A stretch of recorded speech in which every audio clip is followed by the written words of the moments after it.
Muito se fala em sustentabilidade como forma de salvar o mundo, ou pelo menos tentar preservá-lo para as próximas gerações. Mas, afinal de contas, o que é sustentabilidade? Que tipos de impacto ela traz para as nossas vidas? Por conta da falta de conhecimento, essa discussão acaba ficando um pouco rasa. Então, para falar mais sobre isso, nós estamos recebendo hoje aqui na Análise Direta o Tiago Davi Vieira, não é isso, Tiago? O Tiago, ele é formado em Geociências pela USP e também especialista em Ética, Valores e Cidadania. É um prazer te receber aqui. Muito obrigado por atender o nosso convite, viu? De nada. Vamos lá então, Tiago. Eu imagino que pela tua formação e pela tua experiência você deva ter muitas informações para a gente. E nós estamos vivendo um momento muito curioso, que é um momento que antecede as eleições municipais no Brasil todo, mas em São Paulo, particularmente por ser a maior cidade brasileira, a gente tem um impacto muito forte em relação à sustentabilidade. Quer dizer, o meio ambiente está bastante degradado na nossa cidade, como está nas grandes metrópoles, não é isso? Sim. A que se deve isso antes da gente entrar nessa questão toda do que é sustentabilidade?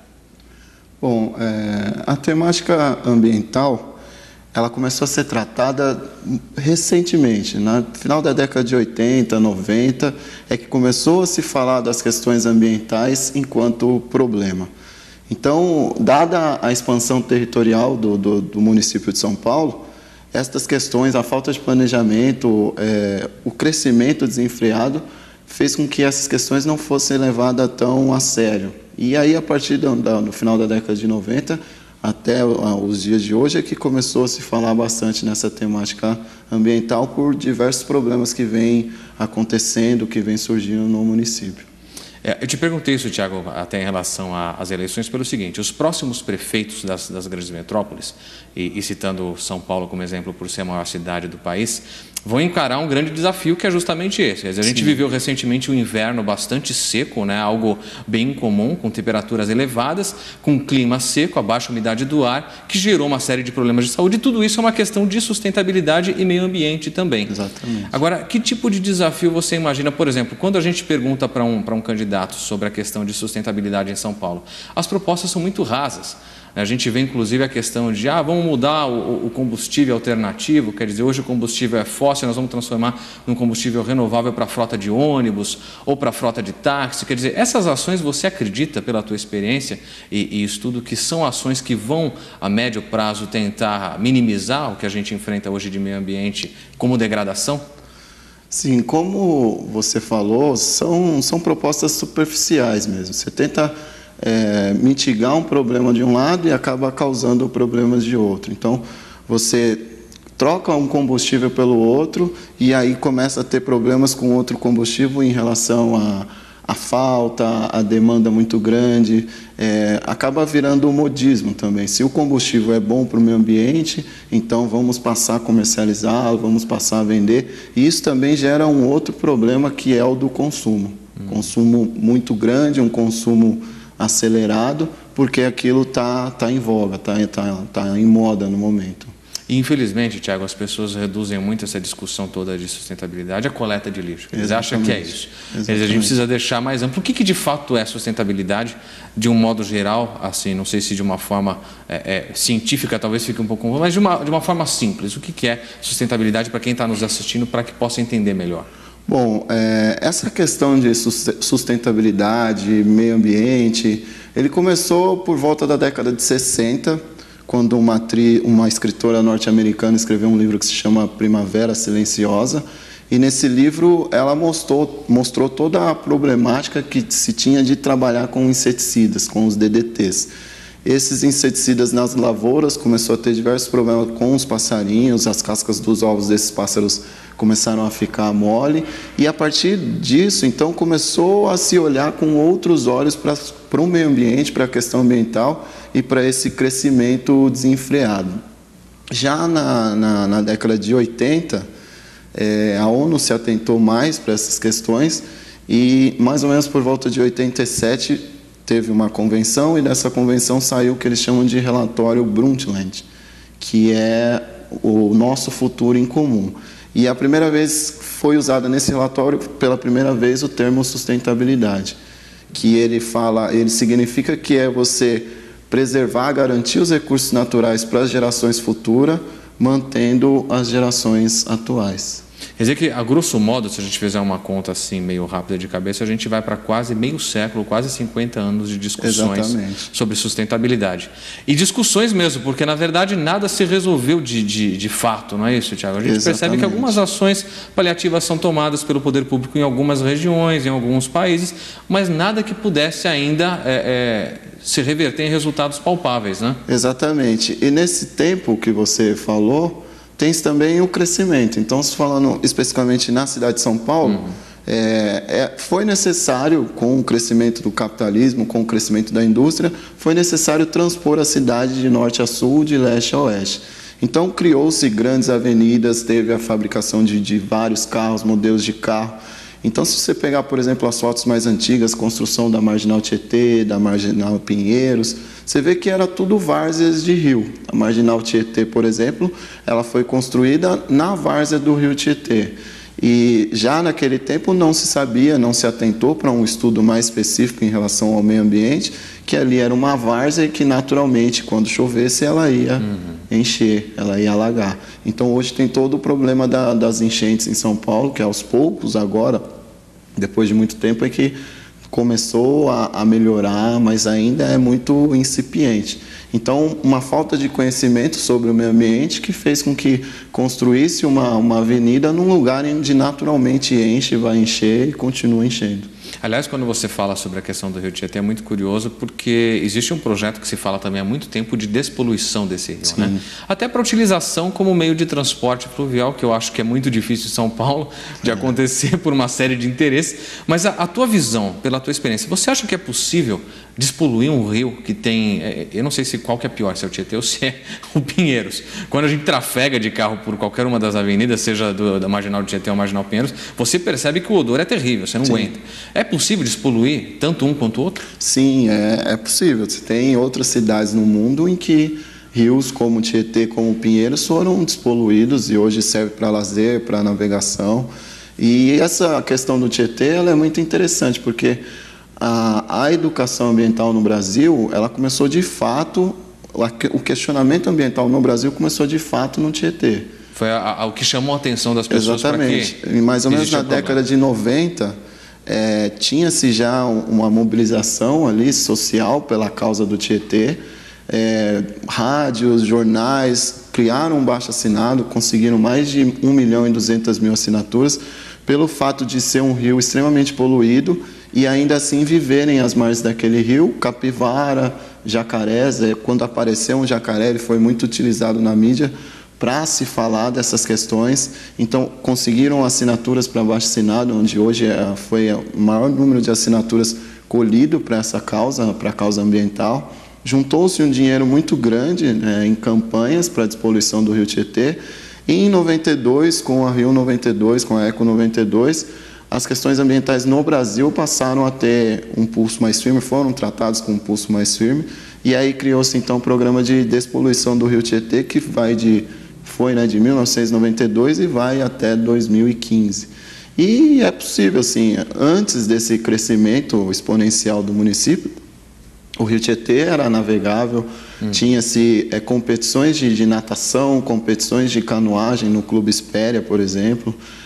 Os grandes clubes paulistas, alguns dos grandes clubes paulistas também começaram com esse tipo de competição na canoagem. Uma coisa que a gente não consegue imaginar, né, Tiago? As pessoas nadando, quer dizer, uma disputa de natação no Tietê hoje, ou no Pinheiros, é impossível. Acho que o cara não aguenta, entrou na água, já tem um piripaque, tamanho o índice de poluição daquilo. Agora, você falou que desde a Rio 92, não é isso? Que foi a primeira discussão que se teve. Por que até agora nada de efetivo aconteceu em relação a esses projetos que envolvem o Rio Tietê, que foi o que despertou para a questão de sustentabilidade no Brasil? Porque você falou que vai até 2015, mas a gente não vê nada acontecendo. Exatamente. Não? O projeto de despoluição vai até 2015. Agora, a próxima etapa é tratar os odores do rio. Porque já foi construída... A primeira etapa era a construção de 3 grandes redes de saneamento, tratamento de esgoto. Isso foi cumprido? Foi cumprido. Tá. Depois era o aprofundamento da calha, para combater as enchentes. Essa também questão está a gente viu agora. realmente. E agora a próxima etapa é a despoluição dele total até 2015, o odor, a cor. Isso é possível? Nós estamos em 2012, já no final do ano praticamente. Daqui a pouco já é 2015. Eu acredito que não. Não, né? Porque como você falou no começo, quando a gente falou no começo, são situações, são medidas paliativas. Para você ter uma causa ambiental efetiva, você precisa de estudo, você precisa de conhecimento, você precisa sensibilizar a população. E sensibilizar trazendo o problema até ela. A questão do pertencimento, né? Que ela pertence, ela faz parte daquele problema. Claro que o poder público, e muitas vezes, ele foi omisso, principalmente quanto crescimento. Era um rio navegável, era um rio onde se utilizava para a prática de lazer, mas depois dessa transposição da cidade de um lado para o outro, desse crescimento desenfreado, o rio acabou sendo poluído, o rio acabou sendo esquecido, mas antigamente o rio Pinheiros, por exemplo, ele gerava energia para a cidade de São Paulo. Então você tem lá as usinas de Traição, a usina em Reborden, que são usinas que tem na final da Marginal do Tietê, que há 40, 50, 60 anos atrás gerava energia para a cidade de São Paulo. Então, eu acho que 2, 3 anos para falar o rio está despoluído, pode até ser que aconteça, mas a questão de continuar jogando o lixo até ali, continuar jogando o lixo, a questão do esgoto, com todos os problemas sociais que você tem de moradia, de saneamento básico, e acho que isso ainda vai ser um problema e vai continuar sendo um problema. Isso porque nós estamos falando de uma questão, não é pequena na importância, mas estamos falando de um problema pontual, que é a questão do Rio Tietê em São Paulo, para um país de dimensões continentais. E aí você falou da usina em Reborden, eu lembrei do seguinte, que ela está próximo de Paranapiacaba, eu lembrei de toda a represa Billings e a represa Guarapiranga, que são as principais, hoje, fornecedoras de água para a cidade de São Paulo e para a região metropolitana e que estão poluídas. Acreditem quem quiser, mas a gente que toma água da torneira, que na verdade eu não deveria tomar, quer dizer, tem que filtrar, tem que ter todo um processo.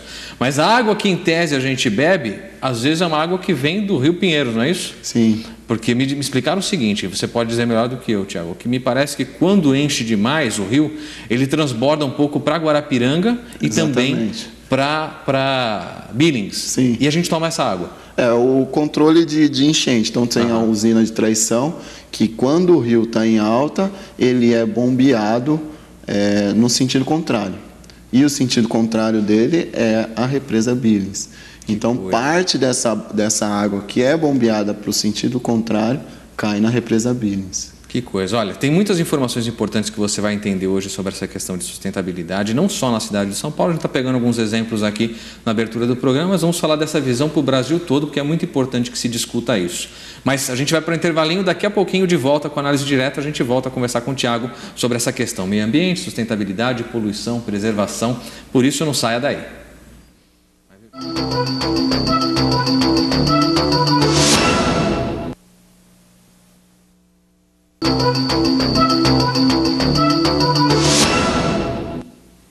O Análise Direta está de volta falando hoje sobre preservação ambiental, meio ambiente, sustentabilidade e também poluição, os cuidados que precisam ser tomados, as melhores dicas para que você possa enfrentar esse problema e ajudar seus filhos e amigos a enfrentarem, porque a coisa que deveria tomar um rumo um pouco mais efetiva não tomou, não é isso, Tiago? Exatamente. O Tiago que conversa com a gente, Tiago Davi Vieira, que é formado pela USP em Geociências e também Educação Ambiental. O Tiago estava explicando para a gente essa questão que acontece em São Paulo, a gente está falando um pouquinho pontualmente da cidade por ser a maior do país, mas são exemplos que servem para o Brasil inteiro.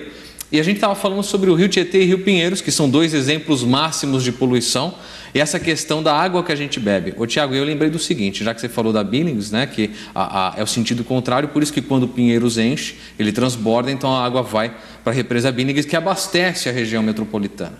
Quer dizer que a gente toma uma água, de certa forma, poluída. Esse processo de despoluição da Sabesp, das companhias de água, é um processo efetivo? A gente pode confiar nessa água? Sim, ele é um processo válido, um processo caro, e proporcionalmente essa água não é tão poluída quanto são as águas do Tietê e do Pinheiros. Você tem uma quantidade pequena em algumas chuvas fortes, onde essa água ela é misturada. Mas tem um outro problema, que é a ocupação irregular das margens próximas a essa represa. Verdade. Você sabe que eu me lembro de ter feito uma vez por um jornal um passeio de lancha nas margens, E está completamente tomado, Tiago. Na verdade, sim, isso é uma questão que o poder público, como você bem colocou anteriormente, tinha que ter tomado cuidado já lá atrás, já que se discute há quase meio século, quase 50 anos essa história. Mas quer dizer que o esgoto desse pessoal que mora às margens da represa é todo lançado na represa? Sim, a maioria das casas onde essa área ela é ocupada, eu digo ocupada porque as pessoas têm o direito à moradia e o poder público não oferece o acesso à moradia, então elas vão morar da forma em que elas acharem que devem morar. Então, essa não tem saneamento, não tem infraestrutura, tem o mínimo possível, e aí eles acabam se consolidando ali, acaba se criando grandes bairros próximos a essas represas, onde não tem o tratamento de esgoto, onde não tem o mínimo de tratamento possível. Mas ainda assim a represa ela é muito grande, essa quantidade de dejetos de matéria orgânica que cai dentro da represa, ela é pequena, próxima ao volume, perto do volume de água. E enquanto ao tratamento da Sabesp, ele é um tratamento bastante válido, ela é uma água bastante pura, limpa, né? Passa lá por diversos testes, por diversas avaliações, para chegar até a casa do consumidor. E aí é o que carece a água, que é um processo caro, esse processo é um processo muito caro, e acaba sendo atribuído ao preço final para o consumidor. Que é a continha alta no fim do mês, a conta alta. Mas você aconselha, Tiago, a gente abrir a torneira lá, encher um copo e tomar direto da torneira? Sim. Pode tomar? Pode. Eu vou confiar em você, então, hein? Desde que seja uma água que venha diretamente da rua. Da rua. Uma torneira da rua. Entendi. É muito comum as pessoas terem filtros de barro em casa e usa desse filtro, enche esse filtro somente com torneira direto da rua, com água direto da rua. Mas sempre é bom passar por uma filtragem, não direto da torneira, não é isso? Sim. Sim. Muito bem. Legal. Agora, a gente está falando de água e tem uma questão muito interessante, porque a gente volta a falar, a gente fala de poluição, que é uma das causas, então, da degradação, e a gente volta a falar de sustentabilidade, porque a água está ficando escassa, não é isso, Tiago? A gente vê que as pessoas, você falou do processo da Sabesp, e aí chega seja a Sabesp ou qualquer outra companhia de água que fornece na região metropolitana, no Brasil todo, cada cidade, cada estado tem a sua fornecedora, a sua concessionária de água. Mas o problema é que o brasileiro tem uma cultura de desperdício muito grande. Então vai lavar o carro no sábado, fica lá a manhã inteira desperdiçando a água. Como é que pode se conscientizar um consumidor, digamos assim, de que isso está degradando o meio ambiente e está tornando uma fonte de água que deveria ser renovável escassa? O brasileiro, desde tempos passados, né, ele tem comum para ele que o Brasil é um país que tem muita água, um país tropical que tem muita água, tem lá a Amazônia, tem os grandes rios, as grandes bacias dos rios, mas aí passa a tratar isso como, se tem bastante água, vamos gastar, vamos desperdiçar, exatamente. Isso hoje tem mudado um pouco, né? As pessoas já começaram a se conscientizar, não só em relação à água, mas em relação a outras coisas. Mas o que chama a atenção, principalmente em relação à água, não é só a água, é que a água é o que tem um acesso mais fácil ao consumidor, né? Principalmente em São Paulo. Se você for para o Nordeste, para essas áreas mais secas, você não tem tanto acesso à água. Mas a questão é dos recursos naturais. A água como um bem infinito, outros recursos também como bens finitos, em que você tem explorado, crescido muito e precisa desses recursos para satisfazer as necessidades humanas. Então, esses recursos naturais, eles são finitos e falta essa conscientização em relação a isso, que um dia vai acabar e que a gente tem que tratá-los com racionalidade. Quando a gente fala de conscientização, até é legal a gente falar do trabalho que você faz, porque o Tiago tem um trabalho muito interessante com crianças. Fala um pouquinho desse trabalho antes da gente falar sobre educação ambiental em geral, porque na minha visão, e isso é uma visão particular, é uma opinião que eu estou expressando, que você pode dizer se eu estou certo ou errado como especialista, mas educação ambiental tinha que começar desde o primário, desde quando a criança começa a integrar a escola. Isso não acontece em nenhum lugar do Brasil, não? Não. A educação ambiental hoje ela não é tratada nem como disciplina. Há aqueles que acreditam que a questão ambiental, a educação ambiental, deve ser tratada numa disciplina específica de educação ambiental. Mas em 97, com os parâmetros curriculares nacionais, os PCNs, a educação ambiental ela passou a ser tratada de uma maneira correta, que é de maneira de maneira transversal, né? São os temas transversais. É um tema que permeia todas as áreas do conhecimento, passando desde as disciplinas mais comuns na sala de aula, até as disciplinas mais específicas da universidade e da convivência social, da convivência familiar. Então, falando um pouco da educação ambiental em si, o trabalho que eu desenvolvo hoje é um trabalho para uma ONG. Eu sou um educador ambiental que trabalho para essa ONG, para um município de Osasco, e atendo crianças, trabalho com crianças de 6 a 11 anos com essas temáticas ambiental. É um projeto que tem na rede municipal de ensino. Essas crianças trabalham, vão para a escola de manhã e voltam para a escola à tarde, ou vice-versa, pelo menos 2 vezes por semana, ter aula sobre o meio ambiente, ter aula sobre as questões ambientais, junto com outra modalidade, seja ela cultural, esportiva, como for. Isso é fora do horário de aula delas? Fora do horário de aula delas. É uma atividade extra que elas fazem. Eu, como tenho uma formação em Ciências da Terra e Meio Ambiente, é um curso novo que é oferecido pela Universidade de São Paulo desde 2004, eu sou da 2ª turma.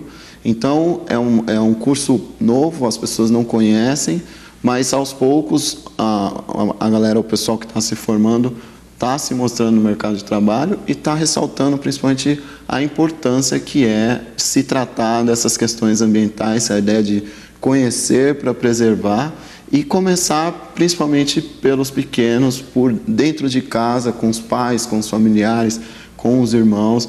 Coisas simples que às vezes parece ser boba para uns, mas para a maioria não é. Você pegar, por exemplo, um mineral, pegar uma pedra e ver que a partir daquela pedra, a partir daquele mineral, por trás dela tem diversas outras coisas que são minerais de ferro, brita para se construir uma casa, para se fazer cimento, seixos rolados de rio.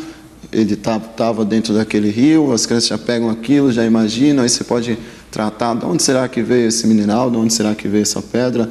Veio de um rio, mas o rio serve para quê? Será que a água que a gente bebe dentro de casa, ela vem da torneira? Será que a energia basta só apertar um botão? Mostrar por trás disso tudo o que acontece, da onde vêm todos esses recursos, porque hoje em dia você tem a questão do pertencimento. As pessoas não se pertencem ao meio ambiente, elas se acham como algo à parte do meio ambiente. E a partir desse pensamento é que ela acha que tem o direito de explorar aquilo, porque aquilo não é dela, aquilo está ali para ser explorado mesmo. Mas na verdade não é assim. As pessoas dependem daquilo e têm que conviver de uma maneira democrática, de uma maneira simbiótica ali, onde tem um equilíbrio. Se você pedir, por exemplo, para uma criança desenhar o que é o meio ambiente para ela vai fazer uma árvore, vai fazer uma maçã, mas nunca ela vai se colocar ali. Ou nunca ela vai colocar a cidade, a casa onde ela mora. Então, é necessário desmistificar um pouco que o meio ambiente é só a parte verde. Não, o meio ambiente é onde as pessoas se relacionam, é onde as pessoas vivem. Aliás, a impressão que eu tenho quando você fala isso é um caso à parte, né? O projeto que vocês têm lá em Guarulhos, não é isso? Osasco. É uma exceção à regra, porque você tem o resto do país todo com pouquíssimas ações. E, na verdade, o que a gente percebe é o seguinte: as crianças, eu imagino, que chegam para você já com alguns, coloquemos assim, de uma forma bem figurativa, alguns vícios já, não é isso? Sim, eles têm um aprendizado, uma contracultura em relação ao meio ambiente. E para mudar isso deve ser um trabalho muito grande. É um trabalho lento, um trabalho moroso, é um trabalho de paciência, como dizem, é um trabalho de formiguinha. Mas se começar a tratar essas questões com fundamento, com propriedade, fugir do que conhece pelo senso comum, aí acho que futuramente tem-se resultados satisfatórios. E talvez seja essa a saída, né, Tiago? Porque a gente fica falando às vezes de um trabalho que não consegue realmente avançar no sentido de reeducar os adultos, porque já estão ambientados a isso. E para se acostumar demora muito tempo. Então talvez seja um trabalho de médio e longo prazo mesmo, começando das crianças, mas precisa começar. Tem que tirar esse exemplo de vocês, por exemplo, e implantar numa cidade como São Paulo, em cidades grandes das regiões metropolitanas, seja de São Paulo, do Rio de Janeiro, e por aí vai no Brasil afora. Porque o poder público não investe muito nessa questão, não é? Não. são medidas paliativas, né? O poder público, para muitos, ainda parte do senso comum de que educação ambiental, de que meio ambiente resume-se a horta, a lixo e a reciclagem. Verdade. Então, E faltam trabalhos também em relação, porque você faz um trabalho com crianças, mas a gente não vê nenhum trabalho surgindo nas grandes cidades em relação à educação para os adultos. Quer dizer, um trabalho para esclarecer o que é meio ambiente, o que é uma reciclagem seletiva, uma coleta seletiva, uma reciclagem, por que precisa e tudo mais. Às vezes a gente vê as pessoas ficam impressionadas com reportagens que a gente exibe, seja aqui na RIT, ou enfim, na mídia de um modo geral, sobre o que pode ser feito com produtos reciclados. Que hoje tem um asfalto, por exemplo, ecológico, que é a partir do pneu, da borracha. E muita gente não sabe, fica surpreso quando vê isso. Quer dizer, falta esse esclarecimento para as pessoas verem o quanto pode se reciclar, o quanto pode se reutilizar e evitar a degradação do meio ambiente, não é? Exatamente. E o que a gente faz, hein, Tiago? Somos vozes que clamam no deserto e não são muito ouvidas? Mais ou menos, acho que mais ou menos, né? O que tem também por trás disso, como você falou, é uma mídia muito forte que trabalha essas questões. Hoje em dia é sinônimo de reciclagem, de ambientalmente correto, é um crédito a mais, é um prestígio a mais que pessoas, empresas, ONGs têm em relação a isso. E ainda assim continuam tratando de maneira superficial. Legal. Tiago, nós vamos para mais um intervalinho, você não saia daí, porque quando voltar a gente vai conversar um pouquinho sobre o que você pode fazer. Umas dicas práticas, um conceito prático do que você como ser humano pode fazer para não degradar o ambiente e ajudar na recuperação. A Análise Direta volta já falando sobre meio ambiente e sustentabilidade.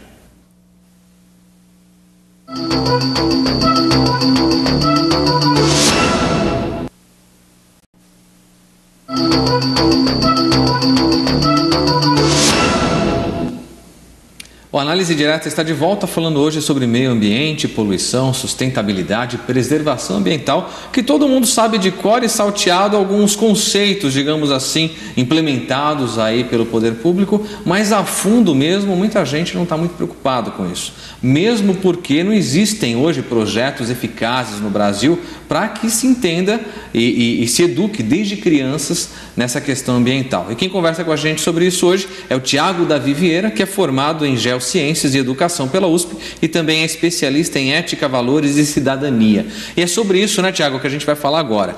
E eu lembrei de uma situação, quando a gente estava falando agora nos bastidores sobre alguns números, que você vai saber já já, e você falou de lixão. E eu lembrei o seguinte, como é impressionante o acúmulo de lixo. Quer dizer, existem grandes lixões que poluem mais do que outra coisa. A ideia era que esses lixões queimassem lixo, não é isso? Para que não houvesse tanto acúmulo. Quer dizer, a gente não, hoje nem sei se existem aqueles aterros sanitários. Como é que está essa questão no Brasil? Quando se fala em lixão, é uma coisa mais desenfreada, sem ordem, onde você chega lá e simplesmente deposita o lixo. O aterro sanitário já é uma coisa mais bem preparada, mais estudada, com capacidade e com vida útil. A gente tem lá na Zona Leste de São Paulo, eu sou meio ignorante nessa questão, eu acho até curioso quando passo próximo, eu não me lembro exatamente que bairro que é, mas no extremo leste. Então você vê aquele espaço grande com um monte de tochas e tal, acesas. Por que é lixo que fica queimando aquilo lá? Quando você tem a decomposição do lixo, a decomposição da matéria orgânica, você libera diversos gases, né? Dentre eles é o gás metano. Então, só para exemplificar, é comum cenas de filme, década de 80, o Rambo, por exemplo, estava lá no pântano andando e o pântano, aquela bolha, aquele lago do pântano borbulhando e saindo aquela fumaça. Aquilo lá, na verdade, são gases, decomposição de matéria orgânica que libera a energia em forma de calor e na forma de gás. O lixão, ele é a mesma coisa. O lixão, o aterro sanitário, você tem essa decomposição da matéria orgânica que libera energia e também vai liberar esses gases que aí eles pegam e acendem esses gases. Hoje em dia tem se vendido esses gases, chamam de crédito de carbono. Crédito de carbono, exato. E várias outras coisas têm se feito com isso. Mas acho que a maior questão é a produção de lixo, né? Pois é. Eu te falei desses lixões porque eu lembrei do seguinte: a gente tem notícias, a gente acompanha notícias às vezes de outros países com excelentes projetos em relação à transformação do lixo em energia, através da queima do lixo, uma série de coisas. Por que isso não acontece no Brasil? Você acha que é falta de interesse do poder público, falta de interesse de investidores? Por que no Brasil não dá certo ainda? Como eu falei, né? No Brasil essas coisas ainda são muito incipientes. Então, se você pegar exemplos de outros países, principalmente países desenvolvidos, são exemplos bons que devem ser seguidos. Mas no Brasil isso é muito incipiente, está se começando a fazer agora. Tem-se pouco investimento, mas existem esses investimentos. E aí tem diversos aterros sanitários que já contam com esse investimento, já tem toda essa produção, essa liberação de crédito de carbono, essa queima de crédito de carbono. Mas acho que a questão principal quando você fala, por exemplo, como eu já disse, que a educação ambiental é horta, lixo e reciclagem, você pegar a questão do lixo, por exemplo. Por que hoje em dia se produz tanto lixo? Antigamente você ia ao mercado e Jumbo Eletro, Mapping, ou você trazia as coisas dentro de uma caixa de papelão, dentro de uma única caixa de plástico. Hoje em dia não, você vai no supermercado, você traz tudo dentro de uma sacola plástica. Até recentemente teve a questão das sacolinhas plásticas, proibir ou não proibir, mas você proíbe as sacolinhas plásticas e olha para o lado, olha para frente, olha para o mercado inteiro. Você vai ver que tudo ali é feito de plástico. Tudo ali descartável, é feito de descartável. Então, por exemplo, no Brasil a produção de sacolas plásticas ela é muito alta. Chega a 1 milhão de sacolinhas por minuto. E aí tem a questão, né? O plástico demora-se muito tempo para se decompor. 300 anos para se decompor uma sacolinha. Mas e as embalagens do supermercado? A quantidade de embalagens que você tem hoje em dia. Você compra, por exemplo, um produto eletrônico, você abre a caixa, é caixa dentro de caixa, é plástico dentro de plástico, isopor, bandejas de isopor, embalagens, enfim, tudo é feito de plástico. Então, essa produção de lixo ela é uma produção muito volumosa. Nas grandes capitais você tem toneladas, milhões de toneladas de lixo por dia. Então, o que tem que se fazer é buscar essa questão. Por que se produz tanto lixo? Será que está relacionada ao consumismo? A gente, um pacote de bolacha vem dentro de uma caixa, que vem dentro de um outro saquinho, que vem dentro de outro saquinho. Isso, então, gera uma quantidade de lixo muito grande, que não atende à capacidade dos grandes aterros sanitários. E aí você tem toda a problemática do lixo. Eu costumo falar para as crianças, por exemplo, que jogar um papel de bala você tem que tratar de uma maneira superficial. Não pode jogar um papel de bala na rua porque vai para o bueiro, entope o bueiro e depois causa enchente. Legal, causa enchente, causa tudo isso. E outras, e se você, uma pessoa no mundo jogar um papel de bala na rua, você vai precisar de caminhões e caminhões de lixo. Mas o que eu quero dizer com isso é que as coisas hoje em dia elas estão todas relacionadas, elas estão todas uma atreladas à outra. Então, reciclagem. Reciclagem hoje você tem lá muitas empresas que faz produtos com material reciclável, que recicla. O Brasil é o maior país do mundo, ou um dos maiores países do mundo, que se recicla as latas de alumínio. Mas será que é por uma preocupação ambiental? Ou será que é por uma questão social? Será que é por uma questão de renda? Então, tem um outro lado também dessa questão ambiental. Você fala em aquecimento global, você fala em problemas ambientais, você acaba perdendo muito o foco para outras questões, as questões sociais, a questão da educação, a questão da moradia, do saneamento básico, que se for pensar numa perspectiva de sustentabilidade, também está relacionada diretamente com as questões do meio ambiente. Agora, quando você fala, por exemplo, da produção de lixo, eu me lembro do seguinte: o que você falou tem todo sentido, porque as pessoas vão no supermercado, você tem aquela série de gôndolas com tudo quanto é produto com embalagens descartáveis. Você usou, joga fora, acabou. Quer dizer, o conceito que se tinha uns 30 anos atrás, pelo menos, eu não era nem vivo, mas desde criança eu lembro muito bem, quando os meus pais chegar no nossos avós. Exatamente. Era sacolinha de supermercado, então não tinha que se preocupar com embalagem. E refrigerante, por exemplo, leite, eram em garrafas de vidro. Usou, você devolve. Quer dizer, isso talvez poderia hoje começar a mudar um pouco esse princípio de sustentabilidade. Mas a questão é que existem muitos interesses, não é isso, Thiago? Exatamente. Interesses econômicos de empresas que produzem plástico e tudo mais. E aí você esbarra numa outra questão, que é a geração de emprego, porque aí ele vai dizer o seguinte: então tá bom, você corta a produção de plástico e vai ter desemprego. E aí, como é que faz? Na verdade, nós estamos numa sinuca de bico, não?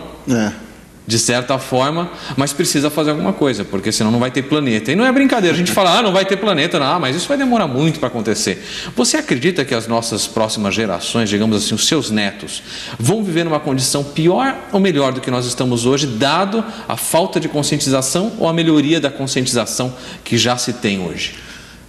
Querendo ou não, como você falou, né, essa conscientização, essa atenção para as questões ambientais, ela acontece. Então, antigamente você ia até o supermercado, trazia tudo em embalagens, uma única embalagem, era um saco para arroz, um saco para feijão, papel, embalagens de papel. Depois teve-se na década de 70, 80 um crescimento muito, muito grande, onde a vida cotidiana passou a ser uma coisa muito corrida, então inventaram-se com isso uns descartáveis e todas essas coisas, e hoje tem se voltado novamente para embalagem retornável, para sacolas plásticas maiores, mais resistentes, para se usar várias vezes. Querendo ou não, tem se falado bastante e tem surtido alguns efeitos. Então, você tinha áreas que antigamente eram áreas vazias, áreas que estavam lá desocupadas, e que hoje essas áreas passaram a ser parques, passaram a se olhar com outros olhos para essas áreas e tratar mais das questões ambientais, do meio ambiente. Futuramente eu acredito que haverá uma melhora sim, mas ainda vai ser essa melhora tida como superficial, como paliativa, como modística, alguma coisa que, se estiver falando no momento, vai acontecer. Muito se fala da preservação do planeta, né? Qual planeta vai deixar para os nossos filhos, Exato. Como será esse planeta, vamos deixar para as gerações futuras, mas pouco se fala quais os filhos nós vamos deixar para esses planetas, para esse planeta. Verdade. Então, eu acho que a questão do conhecimento, a apropriação do conhecimento, o pertencimento ao meio ambiente, eu acho que é o mais importante. Formar cidadãos críticos, capazes de entender, de interpretar o meio em que estão inseridos, para propor ações críticas que visem essa tal sustentabilidade. Mas não é uma sustentabilidade verde, não é uma sustentabilidade capitalista, é uma sustentabilidade enquanto conhecimento, enquanto cultura, enquanto acesso, enquanto questões sociais, questões ambientais, questões educacionais. É viver bem consigo mesmo e viver bem com o ambiente onde está inserido. Não importa se esse ambiente é verde, se esse ambiente é construído, e eu acho que eu pelo menos, eu penso por essa forma. Tratar a educação, tratar as mudanças de princípio, as mudanças de valores, rever alguns valores, né? Propor outros valores, desde que sejam socialmente aceitos, socialmente desejáveis, e não tratar as coisas de uma maneira banalizada, de uma maneira superficial, de uma maneira sem muito propriedade, sem muito conhecimento. E nem com aquele consumo irresponsável, como a gente estava falando na questão da água, né? Quer dizer, vai lavar o carro num sábado de manhã e fica lá desperdiçando, vai escovar os dentes, a torneira aberta enquanto... Quer dizer, tem que partir da gente mesmo, porque do poder público parte-se muito pouco, então cada um de nós precisa fazer a sua parte. Tiago, nós estamos chegando ao final do programa. Eu quero te agradecer por ter vindo, em primeiro lugar, não é isso? E também por ter compartilhado com a gente todo o teu conhecimento, porque, e não só isso, mas além de compartilhar o conhecimento, pelo trabalho que você desenvolve com as crianças, que eu tenho certeza que através delas, embora seja ainda o trabalho de formiguinha, como você colocou, mas começou em algum lugar e que isso se espalhe, que esse exemplo se espalhe por outras cidades da região. Muito obrigado e parabéns pelo seu trabalho, viu? Eu que agradeço. No começo eu estava um pouco nervoso, achando que ia demorar muito para passar, Mas agora eu estou aqui, já acabou. E quando se fala em sustentabilidade é muito gostoso, porque você tem muito assunto, não é? Exatamente. E é uma coisa que vai ligando a outra, que vai ligando com a outra. Em momento nenhum que a gente falou especificamente de horta, especificamente de lixo, de reciclagem. A gente falou dentro do tempo disponível, falamos de tudo um pouco. E eu acho que futuramente claro, é um trabalho de formiguinha, mas essa conscientização, essa questão, ela vai ser melhorada, ela vai mudar daqui a alguns anos. Tá certo. Muito obrigado mais uma vez. Eu que agradeço. E a você que nos assistiu, muito obrigado. Tenho certeza que você aprendeu muito, assim como eu aprendi. E acho que o que eu mais aprendi com o Thiago hoje é o seguinte: a educação dos nossos filhos, a educação das pessoas que estão à nossa volta sobre essa questão ambiental, nós é que podemos mudar, nós é que podemos ajudar e influenciar para que essa educação seja o mais forte em relação à preservação ambiental possível. E são pequenas medidas que a gente pode ter no nosso dia a dia, como essa, quer dizer, não vai usar sacola plástica, então vamos usar algo retornável. São medidas que a gente pode fazer no dia a dia que vão contribuir decisivamente para as próximas gerações. Muito obrigado por sua companhia e a gente se encontra no próximo Análise Direta. Até lá!